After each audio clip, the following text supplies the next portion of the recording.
नमस्कार प्रिय विद्यार्थियों।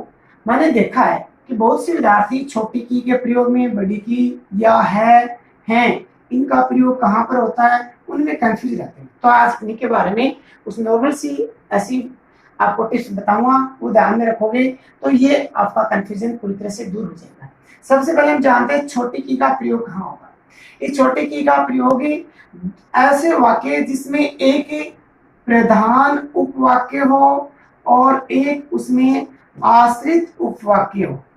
एक प्रधान और एक आश्रित उपवाक्य हो। प्रधान उपवाक्य का मतलब वाक्य का वह भाग जो अपना अर्थ देने में स्वतंत्र हो, तो उसके अंदर एक छोटी की का प्रयोग होता है। यानी जहां दो वाक्यों को जोड़ते हैं वहां पर एक छोटी की का प्रयोग होता है। जैसे उदाहरण के तौर पर हमारे पास एक उदाहरण है, सिमी ने कहा कि हर्षिता उसकी बहन है। अब इसमें एक प्रधान उपवाक्य है और एक आश्रित उपवाक्य है। सिमी ने कहा, ये प्रधान उपवाक्य है। क्या कहा उसने कि हर्षिता उसकी बड़ी बहन है, ये आश्रित उपवाक्य है। अब यहाँ पर इन दोनों उपवाक्यों को जोड़ने के लिए की का प्रयोग हुआ है, ये छोटी की आएगी।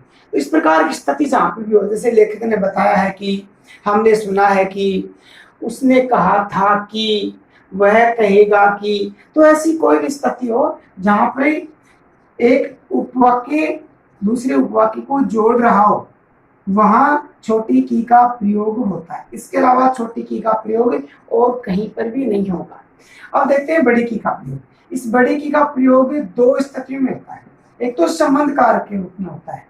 संबंध कारक का मतलब कि वाक्य के अंदर एक वस्तु का दूसरी वस्तु से जो संबंध है वो बताया जाता है, वहां पर बड़ी की का प्रयोग होगा। जैसे उदाहरण के तौर पर, यह पुस्तक हर्षिता की है। अब इसके अंदर देखें, पुस्तक का हर्षिता से संबंध है तो बड़ी की का प्रयोग हुआ। और दूसरी स्थिति बड़ी की का प्रयोग की होती है, करना जो क्रिया है, करना क्रिया का भूतकालिक जहां रूप होता है वहां पर इसे बड़ी की का प्रयोग होगा। जैसे उदाहरण के तौर पर देखें, उसने कल पढ़ाई की। तो यहां पर ये की है, ये करना क्रिया का भूतकालिक रूप है।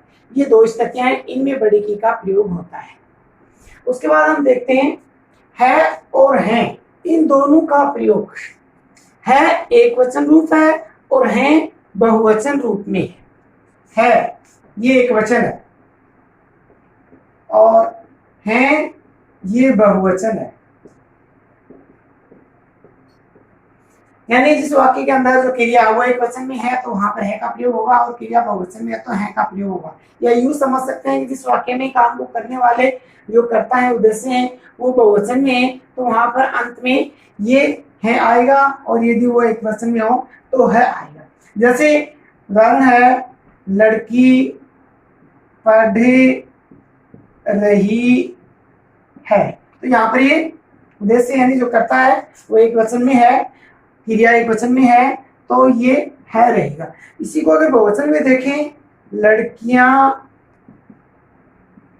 पढ़ रही, अब यहां पर अनुस्वार आएगा इसमें, क्योंकि ये इधर बहुवचन हो गया, इस कारण ये क्रिया रूप बहुवचन है। अब यहां पर एक चीज और ध्यान में रखनी है, ये जो रही है ये यदि करता है वो पुल्लिंग में है तो इसके ऊपर अनुस्वार नहीं आएगा, लेकिन यदि ये कर्ता स्त्रीलिंग में हो और बहुवचन में हो तो इसके ऊपर अनुस्वार आएगा। इसी प्रकार जैसे इसमें देखें ऊपर वाले उदाहरण में कि ये जो कर्ता है एक वचन में है तो इसके ऊपर अनुस्वार नहीं आया, और यहाँ पर कर्ता बहुवचन हो गया तो इसमें अनुस्वार आएगा। तो यहाँ पर है बहुवचन वाला वाक्य, उसमें है के ऊपर अनुस्वार आ गया। या इसमें आप एक और दूसरी टिप्स ध्यान रख सकते हैं कि प्राय अधिकांश लगभग 90% इस है से पहले वाले अक्षर जो शब्द है उसके अंतिम अक्षर, या यूं कहें कि है से जस्ट पहले अक्षर के ऊपर यदि एक ही मात्रा है तो इसके ऊपर अनुस्वार आएगा, और यदि इस है से पहले वाले शब्द के लास्ट के अक्षर पर आ की मात्रा है तो है रहता अनुस्वार नहीं आता है। क्योंकि वो आ की मात्रा वाला एक वचन में क्रिया रूप होता है और एक की मात्रा वाला बहुवचन में क्रिया रूप होता है। इसके बाद में देखते हैं कुछ नॉर्मल शब्द हैं जिनमें भी आप कंफ्यूज रहते हैं। जैसे एक वचन में रात शब्द है, उसका बहुवचन करेंगे रातें हो जाएगा।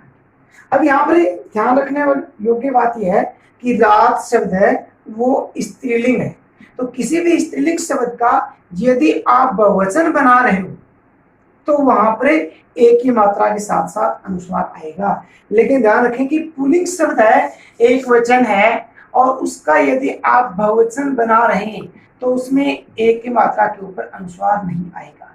जैसे लड़का एक वचन, लड़के बहुवचन, तो इसके ऊपर अनुस्वार नहीं आए। लेकिन रात एक वचन, रातें बहुवचन, स्त्रीलिंग रूप है, इस कारण इसके ऊपर अनुस्वार आएगा।